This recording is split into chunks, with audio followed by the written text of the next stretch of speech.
How Ukraine Liberated Kherson. Let's go. Kings and Generals Russian Invasion documentary. Seems a bit loud for me. The most important event on the battlefield in Ukraine in the first half of November was the liberation of the city of Kherson after 2.5 months of fighting since the start of the Ukrainian counter-offensive in late August.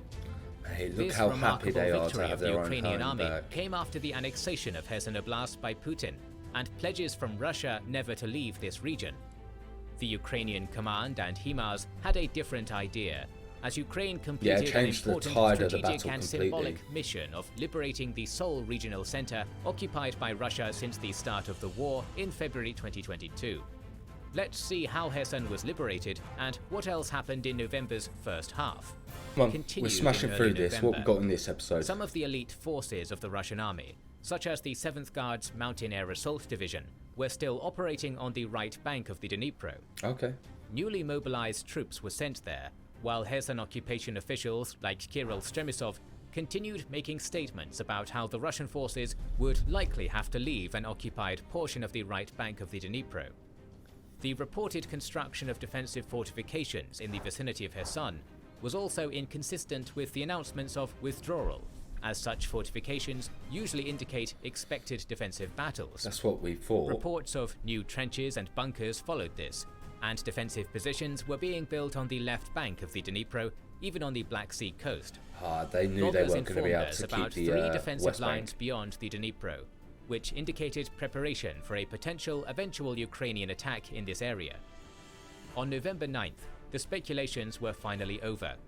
For 2 days, reports of heavy Ukrainian pressure on the critical and long-contested town of Snehirivka circled around, and the Russian units in the area finally had to withdraw before blowing a bridge in Giving the the area Ukrainians to delay the plenty Ukrainian of forward opportunity units. to move up. This was followed by information about the destruction of other bridges on the right bank of the Dnipro controlled by Russia, as the Russian army withdrew towards the Dnipro.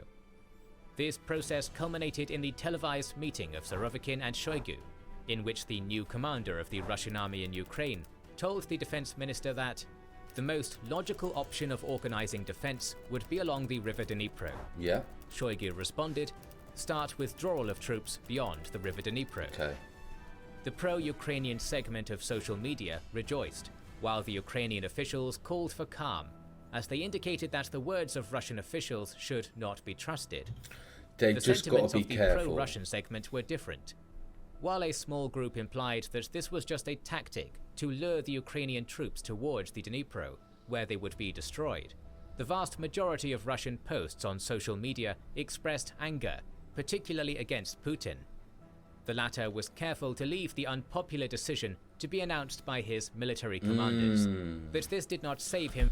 I am wondering how Putin's approval rates within Russia, what they are. Are they going down? Are they staying up? That's something I'm interested From in. being blamed for this failure. Concerns of the Ukrainian command would not come to fruition, as for 2 days, the Ukrainian units were busy entering villages and towns abandoned by the Russian army. On November 11th, after more than 8 months of occupation, the only regional capital of Ukraine occupied by Russia, Kherson, was liberated. Really? It was Ukraine that liberated easy? some 4,800 And that square quick? kilometers of Mykolaiv and Kherson Oblast Like that quick compared to the rest of the war. in 2 days. 2 Of days. course, this overshadowed another story which took place on the announcement of the Russian withdrawal. On November 9th, the Russian-appointed official of the Kherson Oblast, Kirill Stremisov, died in a traffic accident in Henichesk. The timing of this accident is strange, as some Russian Telegram channel admins claimed that Stremisov was assassinated after being ruled redundant with the withdrawal from Kherson. On the 15th, photos showing his car ridden with bullets were released, making the accident less likely. Withdrawing He was 100% assassinated. 100% assassinated. Russian forces blew up the already heavily damaged Antonivsky Bridge on their way out. This withdrawal also reportedly forced the Russian command to relocate its bases, now in range of HIMARS, further away. For instance, it was claimed that the helicopter base in Chaplinka was relocated after the Russian withdrawal. On November 14th, Ukrainian President Really Zelensky had visited to- Kherson Getting that Kherson area under their control has given them so much more range and so much more ability to strike the Russians. and took part in the official ceremony dedicated to raising the Ukrainian flag in the city. The Battle of Kherson ended in yet another significant victory for the Ukrainian army. The counterattack launched in this area in late August, after continuous HIMARS strikes on Russian supply lines on the right bank of the Dnipro and their military infrastructure in the area, resulted at first in territorial losses for the Russian army, and then in complete withdrawal from this area due to inability to adequately supply its troops. Those The Russian HIMARS army also had a just dilemma constantly of standing causing their ground and disruption. fighting while running low on supplies and risking losing a considerable force of at least 20,000 men, or saving this army and using the Dnipro as a natural barrier for their defense. Make no mistake, the Russian command chose the second option reluctantly, amidst Yeah. intense pressure from the Ukrainian army. The Ukrainian military forced Putin to choose the lesser of two evils in this situation, which did not save him from an angry reaction at home. While the situation in Kherson had been getting increasingly complicated for Russia for months, the annexation of Kherson Oblast and pledges that Russia would always remain in Kherson gave hope to ordinary Russian citizens supporting the war that Russia would at least fight in Kherson. But they After just all, didn't. Russia kept some of its elite units in Kherson, and despite all the difficulties they experienced, the Russian contingent was still formidable and combat ready. The withdrawal is arguably one of the heaviest blows on Putin's legitimacy and popularity in Russia since the start of his reign. In an unexpected turn of events, one of the chief ideologues of Russia, one of Yeah. the authors of the Russian world idea, which promotes the political and cultural unification of Russia, Ukraine and Belarus, Alexander Dugin, publicly criticized Putin. He wrote, "Kherson is given away. Authorities, they are responsible for this. What is the point of absolutist rule which we have then? We give the ruler absolute power and he saves us all, the people, the state and citizens in critical moments. It is unpleasant if he surrounds himself with incompetent ministers and spits on social justice, but it is fine if he manages to save us. What if he does not? The absolutist rule also has a reverse side. Absolute power in success, but also absolute responsibility for failure. Remember the Reign Kings." Okay. Okay. That is quite a big statement, I think, personally. I think Putin definitely wouldn't have liked it. Reign But King he's got a is a point. reference to James Fraser's Golden Bough, monarchs chosen for a time of prosperity and killed in case they failed to invoke rain. This is about as scathing an attack as Putin ever received, particularly from his allies, and shows fractures in the Russian elite.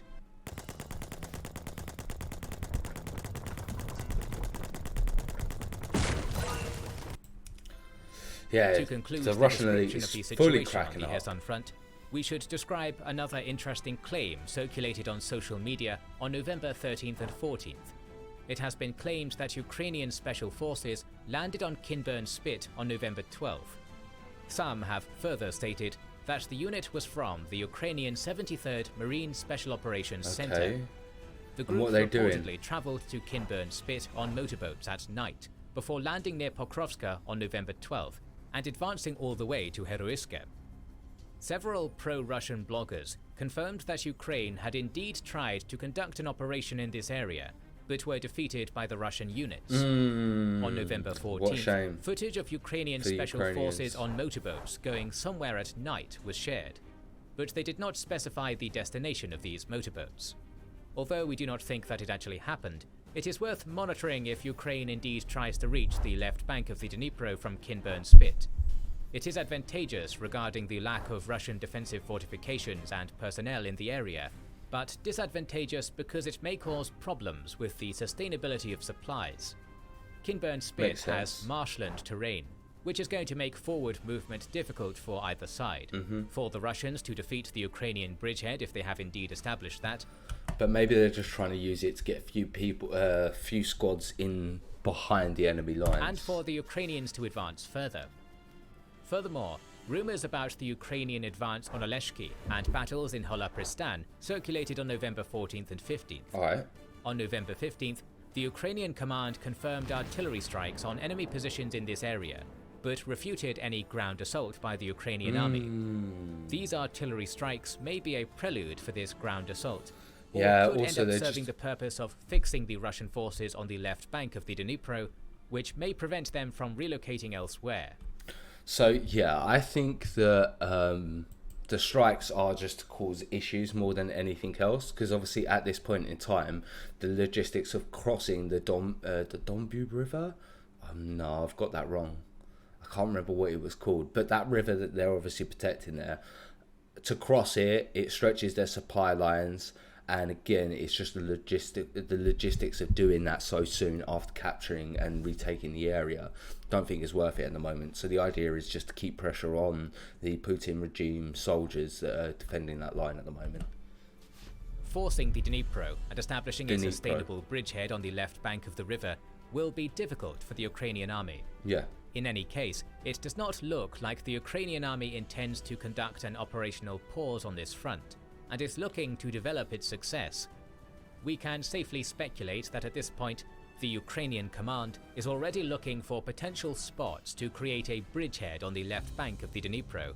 Yeah, they're definitely eyeing up 200 kilometers is not going to be easy for Russia. But there is also information that Ukraine is already relocating some of its units that took part in the Battle of Kherson to Zaporizhia and North Luhansk, which may indicate that the Ukrainian command may want to avoid a costly advance to the left bank of the Dnipro and focus on other axes of potential attack instead. Makes sense. So what happened on other fronts in this period? Heavy battles continued on the North Luhansk front, as the Ukrainian army attempted to take Svatova under control. They have been met with heavy resistance by the Russian army here. Russia has maintained the Troitska-Svatova-Kreminna line on this front without losing considerable ground, despite the Ukrainian efforts near Svatova, Makivka, Kreminna, and Kuzymivka. The Russian media reported the destruction of a battalion of mobiles from Voronezh near Makivka. According to Verska, this battalion lost 529 men out of 570. So despite the relative stability of the front line, the battles have been extremely heavy. Russia has also attempted counter-offensives on this front, as they have reportedly recaptured a small amount of ground towards Novovodiana. Okay. Particularly fierce fighting also took place in the Kreminna sector, where Russia has been trying to push the Ukrainian units away from the P-66 highway. But as of November 15th, the situation on the North Luhansk front remained largely unchanged. The overall stalemate on the Zaporizhian front continued too. More news on the deployment of additional units, particularly after the liberation of the right bank of the Dnipro from both sides to this front, was reported. For months it has been speculated that Ukraine is preparing for another counter-offensive, this time in Zaporizhia. For now, the stalemate continues, as the biggest news from the battlefield in this period was the capture of the southern part of Pavlivka by the Russian army. The pro-Russian sources started claiming this in late October, but it appears that after an initial setback, the 72nd Mechanized Brigade managed to negate the advance of the 155th Guards Naval Infantry Brigade and other elements of the Russian Marines.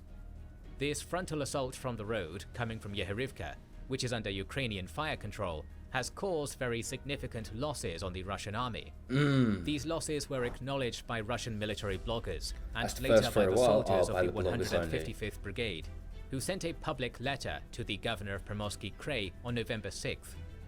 In this letter, they accused the Russian commander of the Eastern Military District, General Rustam Muradov, and his subordinate commanding officers of sending them to take Pavlivka, even though the only road leading to it is under fire control of the Ukrainian defenders in Pavlivka and Volodar, which has caused almost 300 men KIA, WIA and MIA, destruction of 50% of the military vehicles in 4 days. This letter is more evidence that on the Donbass front, the Russian command continues sending its units on heavily damaging frontal assaults without much to show for it. The Russian MOD refuted this claim and stated that less than 1% of the brigade was killed, and how much of that is true? It's bollocks. I'm telling you now, that's Russian Putin propaganda. More than 1% than 7% was wounded killed due to battles in the past 10 days. Despite heavy losses, the Russian units in this sector managed to re-enter Pavlivka on November 7th, and by November 14th, the Russian MOD officially declared the capture of this village, although the footage on hand shows that they failed to advance past the center of this small settlement. So they literally got half of it. The tactical purpose of this offensive is to reach Volodar, as the Russians have unsuccessfully attempted to advance on it from Ikilska. But the strategic objective of this offensive is not yet clear. It is interesting. Where do they want to go from that point? On the Donbass front, from Soledar in the north and Mariinka in the south.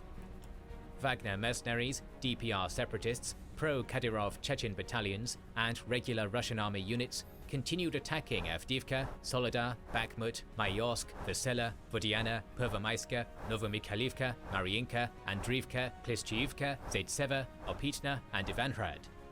Two of the latter were already claimed to be under Russian control, but battles in and around these towns raged in this period too. On November 2nd, the Russian and DPR units managed to gain a foothold in Mariinka. On November 6th, Wagner entered the southern outskirts of Ivanhrad. On November 7th, Wagner and LPR units reportedly broke through Ukrainian defenses in Bilohorivka. On November 8th, the Russian media reported about mopping up operations in Bakhmutska. According to Russian telegram channels, by November 10th, Wagner units made advances in Bilohorivka, Andriivka, and Klishchiivka. By November 14th, the Russian army and DPR militia reportedly captured Mayorsk, while Wagner made further advances inside Opitna. The Wagner troops but these territorial gains continue to deplete the Russian manpower and military equipment reserves. The current front line has been heavily fortified since the war in Donbass broke out in 2014, and it is extremely difficult to advance there. The it's all like trench warfare now, isn't it? Front, while losing on the Kherson and North Luhansk fronts, is still unclear. The most plausible explanation is Putin's wish to take the whole area of Donetsk Oblast under Russian control in order to be able to proclaim some sort of victory. But the current pace of Russian advance is inadequate compared to the extremely heavy losses they have been taking on this front.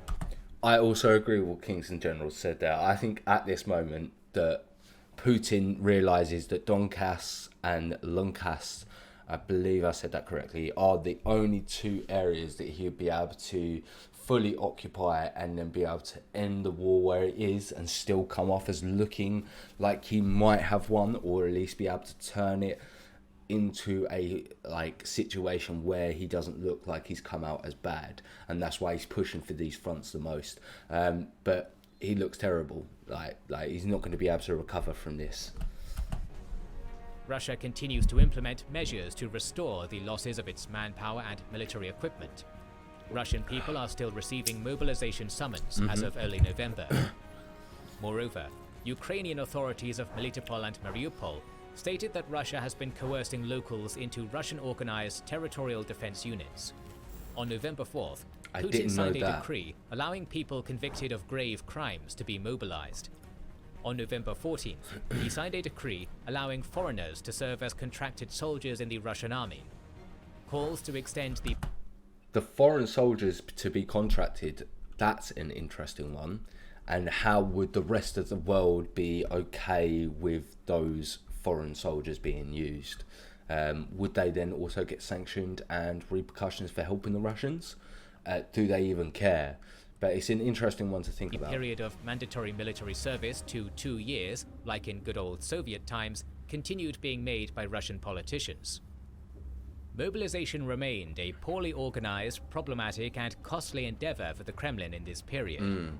Several videos show discontent and anger of the mobilized and their family members for an array of issues like not being paid the promised money, not receiving proper military training prior to being shipped to Ukraine. That's the big one for me, alright? The lack of training and I'm still getting shipped. Like the money thing is an issue as well, but like the biggest thing to me is let's say you've been called up and let's say you've decided that out of your family you are the one to go just to make sure that the rest of your family stay okay. And you're like, well look, I'm taking one for my family, I'm gonna go, that's fine. And then you get shipped off without any gear, and no training whatsoever, that's when I'd be going, nah, I might ditch now. I might run away.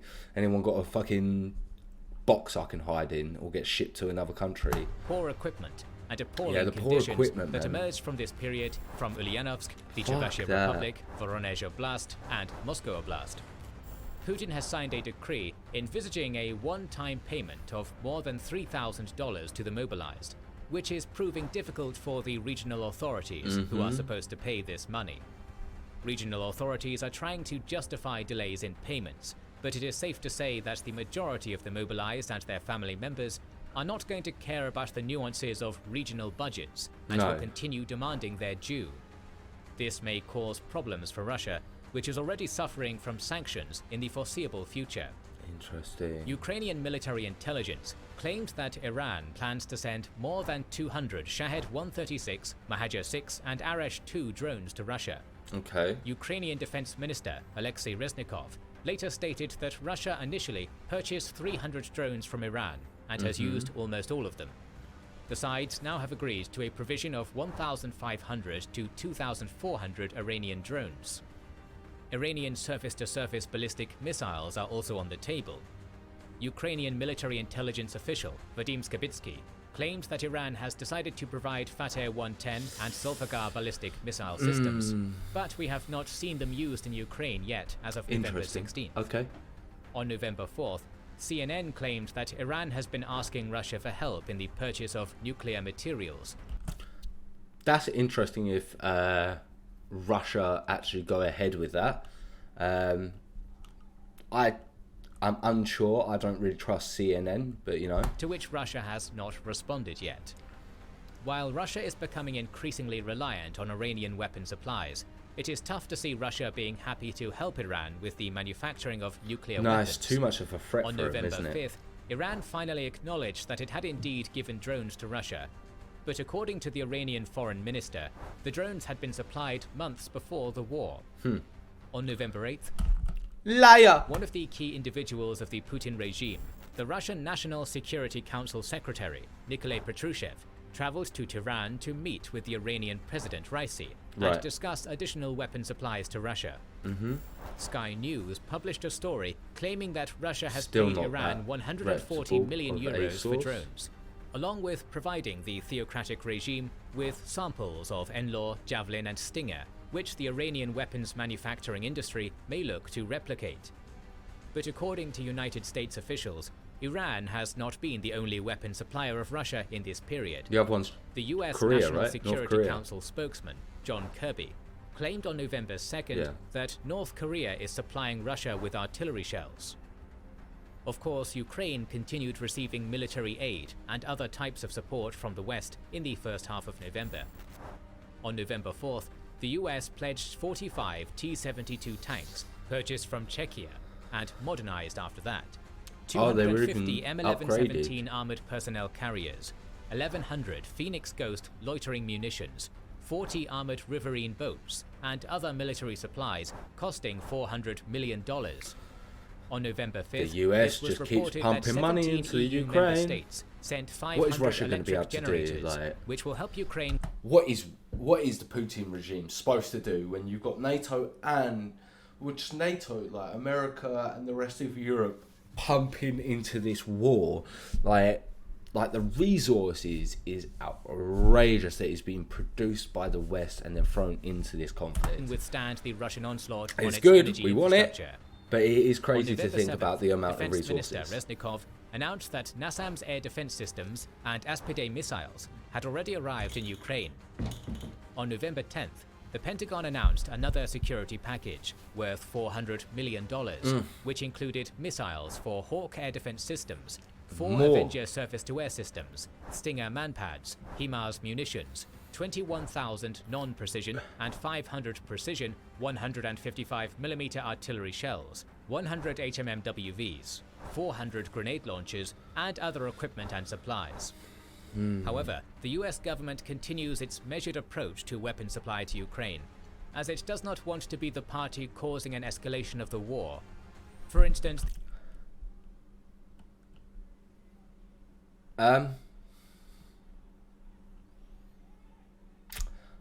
I think that argument can already be made, and I think it's a bit too late. But it's not an issue because this was always going to go bad. Like, with the moment Russia invaded, that was it. Like, that shows you that it was full out in this area. The Wall Street Journal reported that the United States has refused to provide Grey Eagle MQ-1C drones to Ukraine. On November 14th, Canadian Prime Minister Trudeau pledged a military aid package worth 500 million Canadian dollars to Ukraine. The European Union also continues to play its part. The EU Foreign Policy Chief, Josep Borrell, stated that it has already provided military supplies worth more than 8 billion euros to Ukraine. Also, the German Minister of Defense said that up to 5,000 Ukrainian soldiers will be trained in Germany until June 2023. And then sent We back may out. say that things on the diplomatic front were a bit more active in this period too. On November 2nd, Russia officially agreed to rejoin the grain deal after its démarche in response to the Ukrainian attack on the Black Sea Fleet. Didn't have a choice. The Kremlin also claimed that Ukraine took obligations not to use the grain corridor to attack Russian assets. Okay. Ukraine refuted this claim by stating that it did not undertake any additional commitments and has not threatened the grain corridor. Russia likely attempted to bully its counterparts into agreeing with its position, as usual, but the weakening of the Russian Black Sea Fleet is quite clear, and Turkey knows about it. Yeah, so they On don't have November too much 7th, of a choice. It was revealed that Ankara refused the entrance of the Russian cruiser Vayeg and the Russian destroyer Admiral Tributz into the Black Sea through Bosphorus. These vessels travelled all the way from Vladivostok only to be turned back. It looks like at this point, Russia is not in a position to dictate its will in the Black Sea, and it has been reported that the Kremlin plans to agree to the extension of the grain deal, which is set to end on November 19th. Interesting. That did last a while, actually, in the end. I kept on saying in previous episodes that it doesn't last for long. It doesn't last forever, but it still lasts a while. Another noteworthy diplomatic event was the meeting between US intelligence chief William Burns and Russia's Sergei Naryshkin on November 14th in Ankara. It is reported that the main topic of this meeting was the nuclear threats by Russia and other issues related to international security. Yep. While the potential settlement of the war in Ukraine was not discussed between the sides, one should not forget that this was the first face-to-face meeting between high-ranking officials of America and Russia since the start of the war. Just the fact that this meeting took place raises hopes regarding the unlikeliness of a nuclear strike by Russia. It is indicative. Yeah, I think Putin's the people around Putin wouldn't let him use a nuclear strike. Maybe a tactical one, but not. That's the Kremlin's but even then, I'm nuclear-mongering unsure. rhetoric, which escalated following Putin's "this is not a bluff" speech, has become way less frequent. We can hear an occasional nuclear threat in talk shows on state TV channels, but threatening the whole world with a nuclear apocalypse and saying the motto, "You will die, but we will go to heaven," is not mainstream in Russia anymore. But it was for a while, Despite which small was positive scary. signals about potential peace talks between Russia and Ukraine, there is still no breakthrough. On November 9th, the Russian MFA spokesperson Maria Zakharova stated that Russia was ready to talk with Ukraine, taking into account the emerging realities. This happened on the same day as the decision to withdraw from Kherson, and was a notable change in the Russian rhetoric regarding negotiations. Interesting. A day before that, Zelensky stated conditions for talks with Russia, which included reparations for damages and losses, a clause that was later supported by the UN General Assembly vote, complete restoration. Yeah, Ukraine needs those reparations to be able to operate as a country after this. Of Ukraine's territorial integrity, punishment of every war criminal, and provision of guarantees that Ukraine won't be attacked in the future. On November 11th, Russia's Deputy Foreign Minister, Sergei Ryabkov, said that Russia is open to dialogue without preconditions. But whatever... Basically saying, like, we'll chat, and that's all that'll ever happen. Because you have no conditions, we have no conditions, and we'll just chat about it, and then I'll go back to Russia and won't even relay what you're saying. We just need to look like we're taking a step forward. That's how that come across to me. Small hope the statements raised was crushed by the largest missile strike by Russia since the start of the war on November 15th. The Ukrainian Air Force Command stated that Russia launched 90 Kh-101 and Kh-555 cruise missiles and numerous drones against Ukrainian critical infrastructure, particularly its energy facilities. Ukraine claimed that it had struck down 73 cruise missiles and all drones. Strikes were reported in Kyiv, Zhytomyr, Rivne, Lviv, Volyn, Vinnytsia, Khmelnytsky, Dnipropetrovsk, Poltava, Odessa, Kirovohrad, Cherkasy, and Kharkiv oblasts. This time, strikes also had international consequences, as Moldova reported power outages, while oil supply to Hungary, Czechia, and Slovakia stopped due to lack of power. But most importantly, the Polish border town of Sewodów was struck, which killed 2 residents. Of course, Poland is a NATO member, and immediately fears and expectations of retaliation by NATO against Russia emerged. That was a scary point. When I heard that report of the missile going over into Poland, I was like, oh no, it's about to go down. But it seems that at this point, the West is not interested in escalation, since both the American and Polish governments stated that this incident happened due to a Ukrainian air defense missile missing its target and landing in Poland. I don't think While that was the Western case, governments though. and NATO blamed Russia for the incident, they also officially acknowledged that it was not a deliberate attack by Russia. As of November 16th, Ukraine demanded evidence that it was indeed its errant missile and rejected any responsibility for this incident. Now, I didn't know that. I knew, and I read it over here when it happened, that people were saying it was the Ukrainians' missile that sort of went over and hit it. And for some reason, I thought that's how it was left, and that's how it was all agreed upon, that it was a Ukrainian strike missile. But the fact that the Ukrainians are saying it's not theirs is interesting. Is that...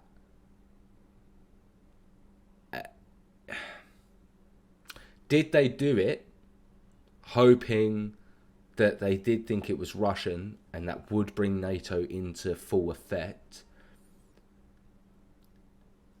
and they're now just trying to not make claim to it and say that it was a Russian attack so that NATO joins? Is that something the Ukrainians done, or was it a Russian missile? That's something you would have to look into later and always keep in the back of your mind. Did Ukraine yet there try and get NATO involved, or was it actually a Russian attack? Because you don't know at times, and that just seemed a little bit sus to me. The operation of the right whole bank thing of the Dnipro seemed was sussy. the most important event in November's first half. Russia keeps making minimal gains on the Donbass front, which costs them dearly in manpower and military equipment, but it mightily struggles on the Kherson and North Luhansk fronts. Very soon, the mud might turn into snow and ice, making offensive operations more achievable. Ukraine maintains momentum and will keep looking for ways to liberate more territory. With the liberation of Kherson, Ukraine liberated half of the land occupied by Russia since the February invasion. North Luhansk and Zaporizhia seem like places where Ukraine may look to develop its success. That would be a deadly blow to the Russian campaign in Ukraine.